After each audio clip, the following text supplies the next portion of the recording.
Beaucoup de camarades n'étaient pas persuadés que 30 ans après la première édition, ça allait être un succès.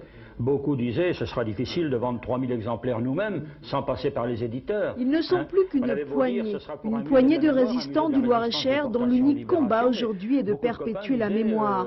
Ils ont écrit des livres, aujourd'hui ils veulent un musée pour prouver que ce qu'ils racontent a bien existé il y a 50 ans. Les Allemands étaient chez moi, on m'a dit résigne-toi, mais je n'ai pas pu.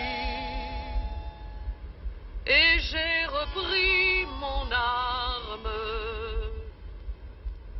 Personne ne m'a demandé d'où je viens et où je vais. Dans leurs livres, des épisodes héroïques encore imprimés dans leur mémoire. Effacez mon passage. Les éléments de ce pont étaient entreposés dans le parc des Ponts et Chaussées, avenue de Châteaudun à Blois. Notre principal sabotage, ça a été la destruction du pont de bois qui devait servir quand le bombardement du pont actuel, du pont Jacques-Gabriel, devait être bombardé par les Alliés. Alors, on avait ordre de détruire ce pont. La grosse difficulté pour ce sabotage, c'était de rentrer et de sortir. Parce que les ponts et chaussées, là où était entreposé le pont, étaient gardés par les Allemands, tout autour. Alors, ça a bien été à l'entrée, mais à la sortie, on a eu un accrochage avec les Allemands. Et on a eu un blessé, mais on s'en est bien tiré quand même. Foulard au cou, mitraillette au poing, nos 3 terroristes font irruption. Nous avions été avisés que 2 Allemands se trouvaient au café à Saint-Romain. Nous avons décidé de les piquer. On est arrivé par 3 portes différentes. Et les Allemands jouaient au billard. Nous les avons fait prisonniers. Nous les avons embarqués dans la camionnette avec laquelle nous étions venus. Nous avons pris leur traction avant. Nous sommes repassés devant le poste de police allemand qui nous a laissé passer. Et nous avons gagné le maquis.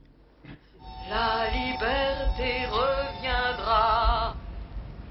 On nous oubliera. Au-delà des souvenirs, chacun de ces hommes se sent porteur d'un message pour les générations suivantes. Plus jamais ça. Nous voudrions que les jeunes générations soient totalement informées. C'est très difficile de faire passer un message, de faire passer son expérience. Et par ce musée, nous pensons que nous allons le faire. Parce que depuis 50 ans, nous faisons des quantités d'expositions dans toutes les communes de ce département, dans tous les chefs-lieux de canton. Et c'est très difficile. Nous disparaissons les uns après les autres. Chaque semaine, on enterre des camarades. Et nous voudrions que ce dernier message, avec nos documents, nos photos, nos matériels, tous nos souvenirs, reste dans un musée de la mémoire à Blois. C'est nous qui brisons les barreaux des prisons pour nos frères. À l'heure où un peu partout en France on commémore la libération, les résistants ont un souhait, que l'on n'oublie pas les hommes sacrifiés, les vies brisées pour qu'une autre, meilleure, soit possible.